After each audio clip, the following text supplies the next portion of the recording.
Buenas tardes, mi nombre es Brian David Ospina Ramírez, soy del grupo de deporte de tercer semestre y estoy en la exposición de epistemología. Entonces, el tema que a mí me tocó es la lógica específica del campo deportivo. Podemos empezar hablando desde aquí porque debemos entender que la lógica específica del campo deportivo entra a ser como la organización y el procedimiento que debe tener este vasto campo, que pues es bastante grande.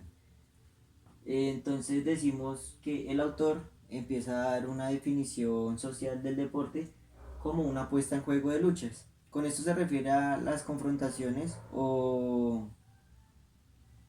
las competiciones que tiene el deporte, ¿sí? Entonces que siempre se está enfrentando un equipo con otro, que siempre está el duelo uno a uno y así. Con esto define que estas luchas deben llevarse a cabo en un campo específico, que pues entran a ser los estadios y los lugares pues donde normalmente vemos los juegos. Después pasa a hablar de que pues para poder desarrollar estos deportes, el sujeto debe tener un cuerpo legítimo, que pues es decir, ya un cuerpo entrenado, un cuerpo que está biométricamente diseñado para la ejecución del deporte que está practicando. Y que pues ya al tener ese cuerpo debe hacer un uso legítimo de él. Es decir, utilizar su cuerpo de forma adecuada para realizar la práctica deportiva. Seguimos hablando del campo de luchas, que es el vasto espacio en donde se desarrolla la lógica del campo deportivo.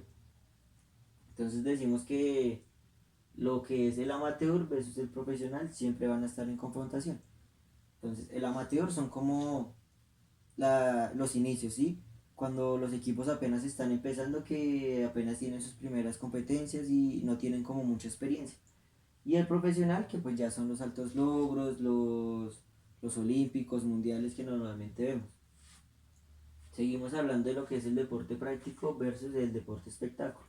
Entonces el deporte práctico viene a ser más como la recreación, ¿sí?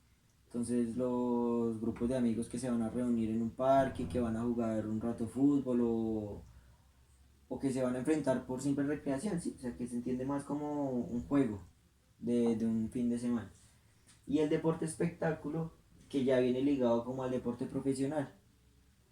Entonces, ya más lo que atrae público, que para que para que, ¿qué? Bueno, que tenga público como tal, que sea más de espectáculo, más de que la gente lo vea. Seguimos con lo que es el deporte distinguido versus lo que es el deporte popular.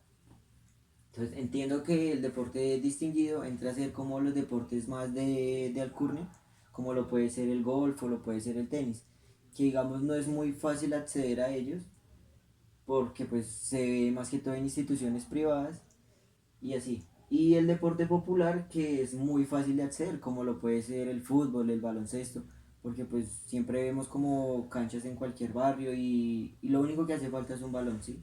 Entonces son más populares. Bueno, ya al conocer los diferentes campos en los cuales se puede desarrollar el deporte, hablamos de lo que decimos que se puede decir que es deporte cuando es una práctica específica, cuando es un juego o es un ritual, o cuando tiene diversión o es un festival. Entonces ya digamos que él define que el deporte no se rige tanto como a las normas, aquí tiene que ser competencia de alto rendimiento, no. O sea, hoy en día el deporte tiene diferentes enfoques, ¿sí? Se puede hablar de deporte desde diferentes ámbitos. Y para terminar, ella empieza a hablar de lo que es el deporte moderno y la variación que ha tenido.